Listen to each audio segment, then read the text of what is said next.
Magnet television. Magnet television. Magnet television. You're watching Magnet television because what else are you going to do?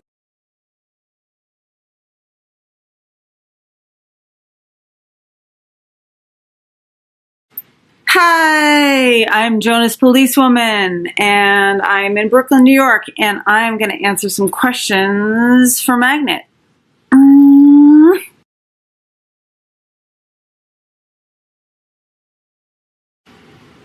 All right, well, that's a mean question, and answering it, I will try to be just as cruel. I mean, I guess Idiot Wind is one of my favorite songs of all time. It is wild, furious. It says all the things I think you want to say but don't say because they're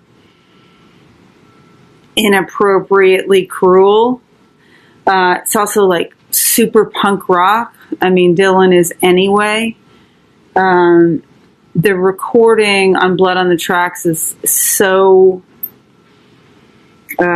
just sexy. The way he tells the story is 7.5 or something minutes long, and it's one of those songs that seems much shorter, and then also like it lasts a lifetime. Yeah, and he's cruel, but then he, at the end, he turns the camera on himself as well. I can't help it if I'm lucky. The lines from it are incredible. I have to also mention Just Like a Baby by Sly and the Family Stone from There's a Riot Going On. That song, like, almost nothing happens. It's like you're just chill, you're hanging with Sly, and Rose starts the song, and it's Sometimes I Cry Just Like a Baby. I guess I can relate.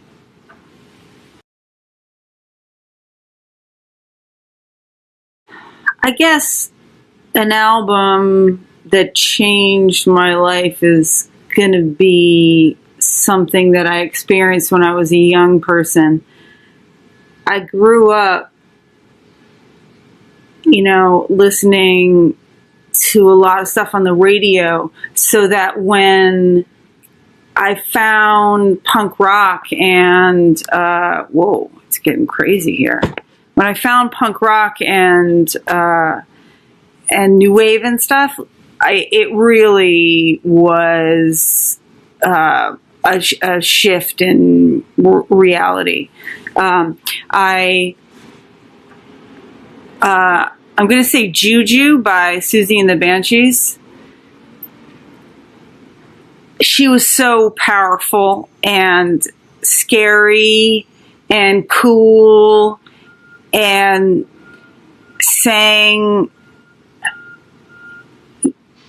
it wasn't like perfect singing, and it was such a delight that she was singing just like the way she wanted to.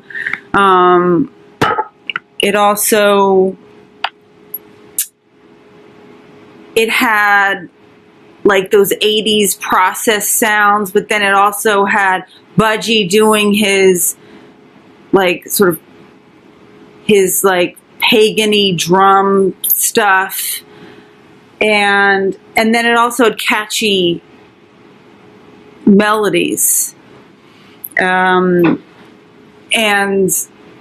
I don't know, that was just, I listened to that record so much, and it sort of it opened up my idea of what music was.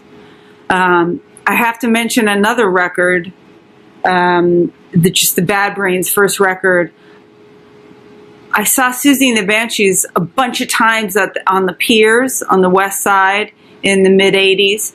But before that, I saw the Bad Brains play, and I had, I grew up listening to a lot of Led Zeppelin and Rush and stuff like guitar rock, and then I started, as I mentioned, getting into punk rock and hardcore and new wave, etc., more arty stuff, and I had an all ages punk rock club, thankfully, in my area, and I went and saw the Bad Brains, and I think I was 14, and it was in this downstairs. I mean, it was like this tiny room, and those guys started playing, and you want to feel what drugs feel like, just listen to that at high volume, and you are in a state of ecstasy. There's just nothing better than that what they were doing. It makes me emotional.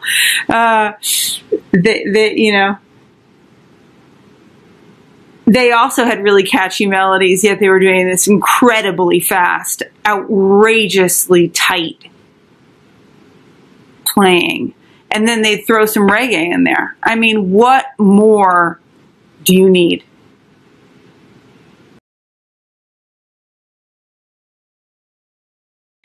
I had the honor of being on a tour with Pavement. I was playing with the incredible Mary Timony, who was at the time doing her band Helium. We were touring as a duo. I was her accompaniment, and we were on a tour with Pavement, and this is in '97, and so I got to see them a lot of nights in a row, and they were at the top of their game. Live, they were so wild. Steve Malcolmus's guitar playing was just incredible. His solos every night were it was like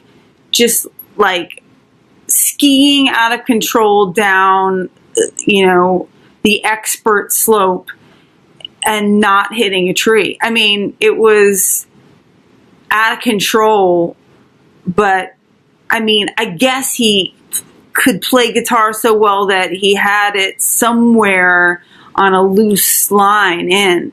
And then just those songs are so special from Pavement. That was just really an incredible thing, getting to see them. And then clearly I'm very rebellious. I can't just say one thing. I realize I'm wearing Stevie from the 80s. I mean, it doesn't even really look like him, but it was a birthday, I don't know, 5, 6, 7 years ago. I saw Stevie Wonder from the first row, the front row. So I got to see his hands moving and got to see his hands go up here when he plays the other keyboard, and got to see him sing like that while playing like that with his band that was just so in love with him and him in love with them. That, I mean, I pretty much cried in ecstasy the entire time. That was a good birthday, and that was a good show.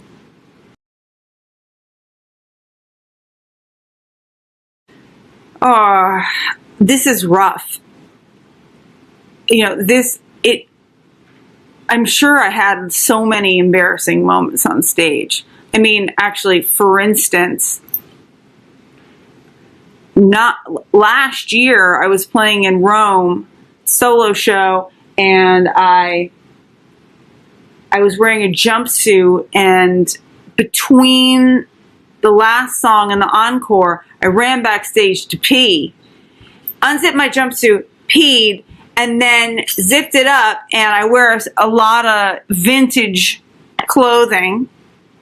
And that zipper that was done. That zipper was done. And I didn't have time to switch. So I literally took a roll of duct tape and taped my entire outfit on to myself. I mean, it was definitely a fashion statement. But the thing is that wasn't an embarrassing musical moment. I mean, my mind goes directly to what was the most embarrassing musical moment of my life. I was guesting on a grifter show at Brownies on Avenue A. It was 95, 96. My boyfriend was there, who was Jeff Buckley. He was in the audience. I had done the rehearsal with the Grifters. I knew the song. It was going to be great. I got on stage, the song started, and I started playing, and I was like, man, something's wrong. But I couldn't figure it out. And throughout the whole song, I was like, this is just so wrong. What is going on? Like, I felt like I took some, like I was in a terrible dream. I couldn't find the center of anything. It was like I was just like in some sort of centrifugal nightmare, musical nightmare. And, I got off stage and I was crying. I was horrified. I just I couldn't figure out what's going on. And I was so embarrassed because Jeff was there and I knew I had played terribly. Like I just couldn't even figure it out. I mean, after the show, they were like, oh yeah, we changed the key. Without mentioning that to me. And I was so, my brain didn't shift, which is a horror to a musician. You can just, your brain just shit. You figure it out. Oh, it takes a second. You figure it out, and then you fall back in. I didn't figure it out. I was in such a state of confusion that I never figured it out. And then the thing afterwards is I knew it was terrible. And I asked Jeff, I was like, so that was horrible, right? And I mean, I really thank him for this response, even though at the time I thought I actually was going to die. He was like, yeah, it was yeah, it was bad. And, that is not what I would have liked to have gone down. I mean, he saw me play well a lot of times. Of course, I would have liked it to be every time I was perfect. But because I'm human, it's not possible. I hope that never, ever happens again. And never happens to you.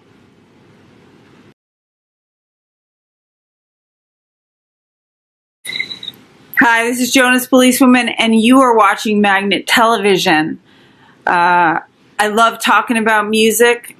Music is everything. Go make some music right now. Go listen, go make some music, think about music, and then play it.